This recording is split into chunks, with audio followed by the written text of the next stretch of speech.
Thanks for listening to the Tech Tools for Teachers podcast, where each week we talk about a free piece or two of technology that you can use in your classroom.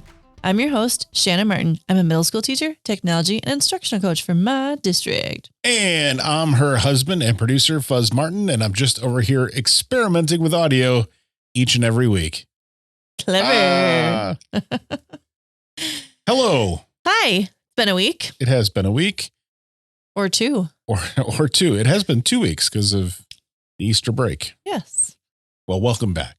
Yay. We're here. It's so good to see you again. I know. So nice to chat on a microphone with you. Yes, you as well. Thank you. Thank you. Oh, it felt like spring today. It did. Yay. For the first time here in Wisconsin, it hit 80 degrees today in April, but it's going to be 40 tomorrow, and it was 40 the day before that. So yes, and Earth Day was chilly. We'll take it when we can get it. Yes, yeah. Exactly. Yes, it was Earth Day. Yep. And here we are. Well, we try to make Earth Day every day. There you go. Yay. And speaking of Earth Day, we are talking a little bit about some science websites this week, focused more for our elementary folk teachers out there, but anybody can use them. I find actually the second site we're going to talk about today, I use all the time in my middle school classroom, even though I think it's geared towards elementary more or less. But I mean, the middle school kids use this quick reference. I think anything that says for kids, right? Middle school kids are like, that's not us. But really, hey, it's so much easier to understand. Right. Yes. So yeah, as long as it's, they're learning, that's what we want them to do. Agreed. And explore. So Here we go. So the first site that we're going to talk about today is called Science with Me. Science with Shanna. Yes, but no. Science with Me. Science with Me, M-E. Science with Me. ScienceWithMe.com. And it's a huge collection of awesome science resources. Like you go right to the page, there's cartoons everywhere, which is cool. And it's developed by a mom and dad team of professional scientists. Okay. And they want to pass it on to like their next generations and kids. And so that way they have built this site that is full of all kinds of awesome science materials. So it's easy navigation, like right across the top of the screen, it gives you materials. And they have divided it into collections. So between senses and joints, and this is going to be more like K-5 work. Okay, yep. Definitely older students can use it as reference, but I think if you use it in your classroom, it'll be like the K-5 group. Sure.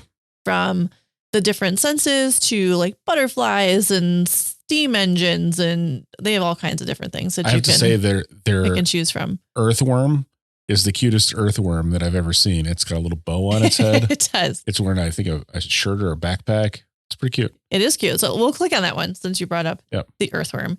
So if you click on the earthworm, what's cool is it has like an animation. It has like a little YouTube video that goes with it. Mm-hmm. You can also search their YouTube videos just directly on YouTube as well, which is cool. There's a song that then teaches you about the science behind what you're learning about. You may have heard that accidentally in the background. And then what's cool is they have like a coloring book that goes with it and then a sing-along storybook. Oh, that's fun. So as you're learning about the earthworm and all of the adorableness that goes with it, it's Esther the earthworm who loved to play all day. And it goes through and like teaches you how earthworms work. And this is when she was told to take a rest. This is what you'd say.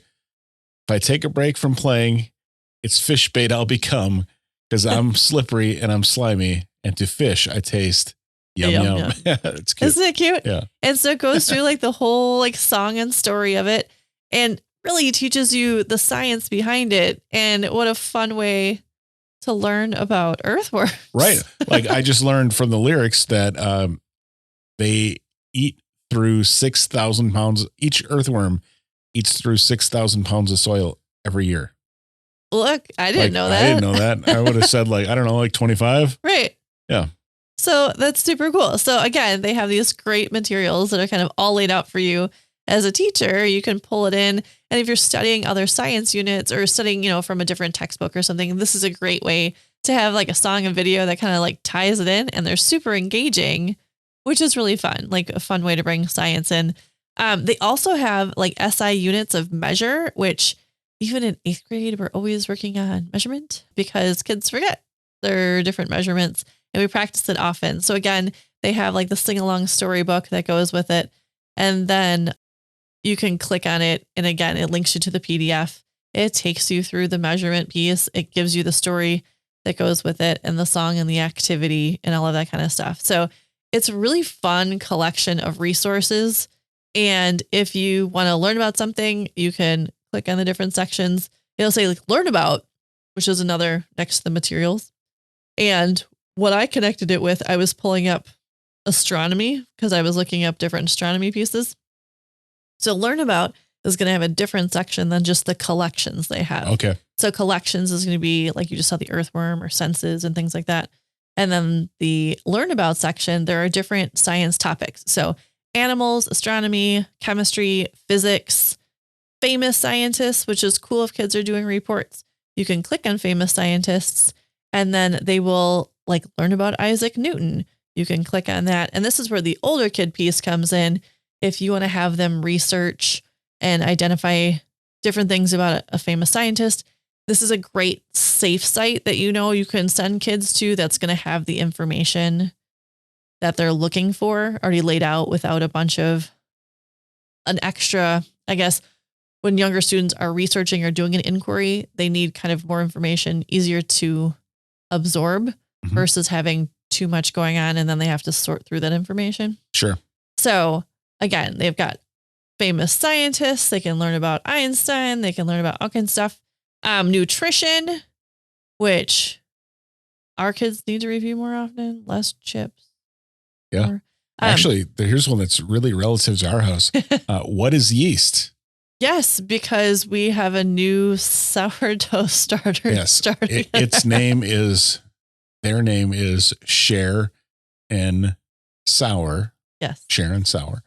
And we're growing some more sourdough, even though we're no longer in like the full lockdown and we were doing the sourdough. I don't know if we thing. talked about the sourdough thing like ages ago. Yeah. We've once had a sourdough named Wilson living in our house. Yes. And then Wilson, we lived through the pandemic with us. And then we got over sourdough bread. We were eating too much bread and we it was showing. So then we went keto for a little bit. I did. You did. Yeah. I tried to walk more and here we are. Not COVID and probably don't need the bread, but I wouldn't say not COVID. I'd say like not lockdown. Lockdown. COVID. Yes, absolutely. And so now Sharon is share. She's sharing some space on her countertop. Am I right? Is living with us. But they've got a whole, yeast. Yes. Science with Me has a whole, what is yeast section. And where is that under? It is under Learn About. Okay. And then you go down to, what is yeast? Actually, you go to Happy Kids. Okay. And then you go to... Yeah, because there's a little girl meditating on that one. So exactly. I wouldn't guess that yeast was in that category. You would have thought it was in nutrition maybe. Yeah. But it's not. It's in Happy Kids. Cool. And then, they talk about... that's yeast fun. A plant, a chemical, a strange little animal that lives in your food. Read on to find out. And then they got this one little part that says yeast knows how to partay. And love it. Yeah, it's pretty funny. Nice. So a little bit like they've got some like fun little edgy cartoons. Yeah. That teach you about yeast. It's pretty fun. Awesome. Yeah. So to me, it's an easy to navigate site. Younger students, you can definitely build this stuff into your classroom very easily for quick science lessons. I know a lot of times there's a lot of reading and math in our like K2, K3, K4 classrooms where it's hard to squeeze in all the science and social studies stuff. So these are an easy way to build those things right into your lessons.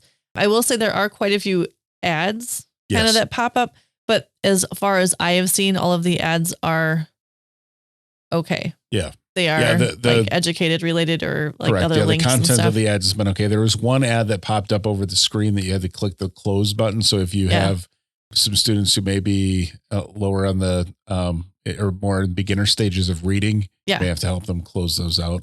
Or just warn them. Or like with that stuff, even you could use just the videos and things like that if kids don't have to navigate. Yeah. And I'm totally underestimating kids because our young one can find the close word and she's a first grader. So she can run a Chromebook faster than most. Yeah. Yes. So cool. So programming. We do. So Science with Me, great set of resources. Again, under materials, there's a bunch of collections. Under Learn About, there's a bunch of different individual topics you can use in your classroom. Older kids can definitely use this as a research point or a touch point for them for research. And it's fun. I like all the cartoons and it's easy to navigate and very engaging. I think kids will have fun kind of digging around. And as a teacher, it's fun. They're cute. The songs are cute. Yeah. You can sing one if you know. Okay. Not no, today. I mean, maybe, but not we have today. to edit it out. Yeah. Copyright. I don't want to. Right. Exactly. Don't want to pay the license fee. Mm-hmm, understandable. Oh my goodness. So the second site we're talking about today is actually a go-to site for everything ever. Okay. I put it into Google. I'm just kidding. I put it into the elementary science, because it's very easy to tie science into the site. Okay. But my students that have covered social studies for how many years now, my middle schoolers use it all the time because they know it's a fast, easy site with a ton of facts. Okay. So if you go to Ducksters, and I can't believe I've never talked about it on a podcast. Ducksters is like go-to, like bread and butter. You got a 10-minute inquiry to crank out and find something, learn something new about something that interests you. So ducksters.com. Today I pulled up astronomy because I was like, let's see what we got. Astronomy. Cool. Type it in. What I want. Planet Earth. Moons, mass, diameter, year, day, temperature, distance from the sun, type of planet. Gives me easy to read paragraphs. How the Earth is different from other planets. Geography of the Earth. Composition of the Earth. Here's a little graphic that shows me how the Earth's crust, mantle, outer core, and inner core is put together. And then the Earth's moon. Fun facts. Activities. Boom. Boom. And at the bottom of the page, it says more on astronomy. Here's your list. Solar system, sun, Mercury, Venus, Earth, Mars, Jupiter, Saturn, Uranus, Neptune, Pluto, universe, stars, galaxies, black holes, asteroids. Again, I could go on forever. And every one of those links to another Ducksters page that tells you exactly all the same information about one of those pages. Also, on some of them, they have a quiz. Yes. And on some of them, they have a recorded version. So if you have those who are sight impaired, that they can listen to it. Mm-hmm. So, or you can just play it for the class and you could walk away. Yeah. There's so many Ducksters, to me, like the website does not lend itself to this is gonna be a super, I don't know. There's ducks on top of the screen. It doesn't this is a fantastic research engine for your students. There's ducks.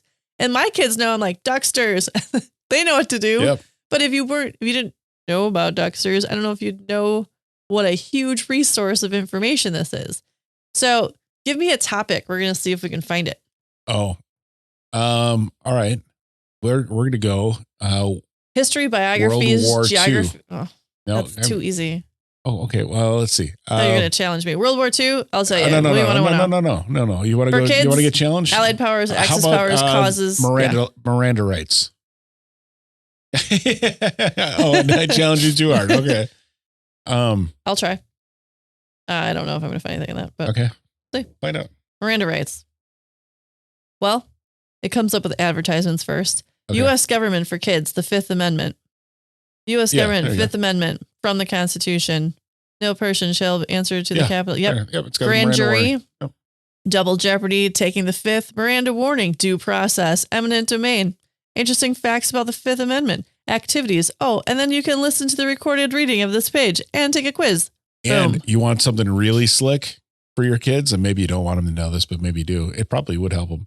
Scroll all the way to the bottom of the page, all the way down. Yeah.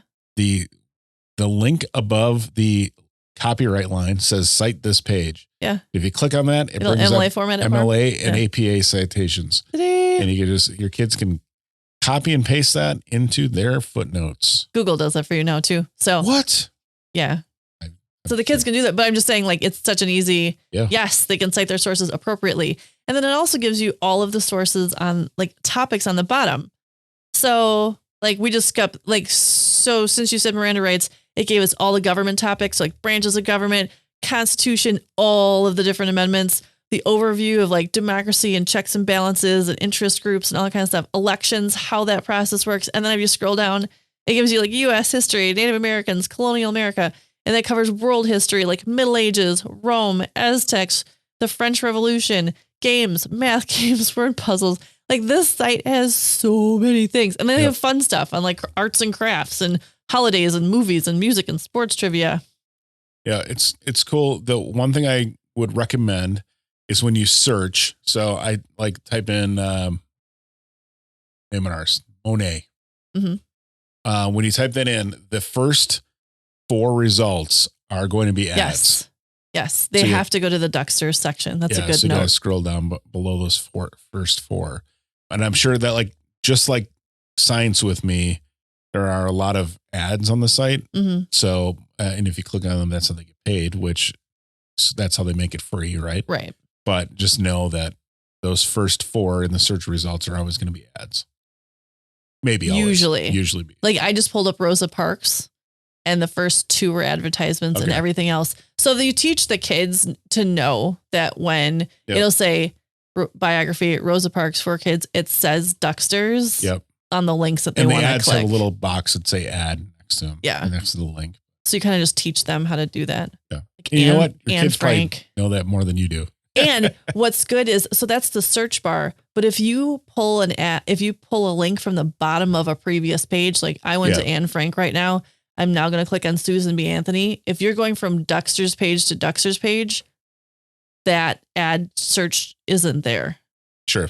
So it will only show up if you search in their search bar, just as a thing. But Ducksters, I rarely have a problem finding what I need or getting the kids at least started in the right direction with what they need to learn. And again, if you're supporting inquiry in your classroom and you're having kids either do inquiry on just things they want to learn about, or if it's content specific inquiry, this is a great starting point for them to kind of know what else they should kind of dig into. Yeah. So Ducksters, folks. Ducksters. Check it out. You can search for it on DuckDuckGo. No? No? Okay. Ducksters. Yeah. On that note, hooray, episode 119, folks. Nice. Thanks for tuning in. This has been the Tech Tools for Teachers podcast. If you ever have any questions, you can find me on Twitter @SmartNWI. And if you want to get more information on the links in the technology discussed in this episode, you can visit smartandwi.com or find me on Facebook. If you'd like to support the show, please consider buying me a coffee or two.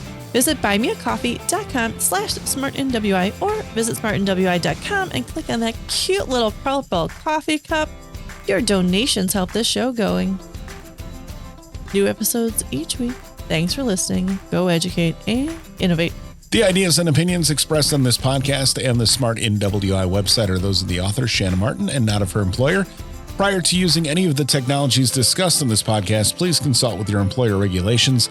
This podcast offers no guarantee that these tools will work for you as described, but we hope they do. And we'll talk to you next time on the Tech Tools for Teachers podcast.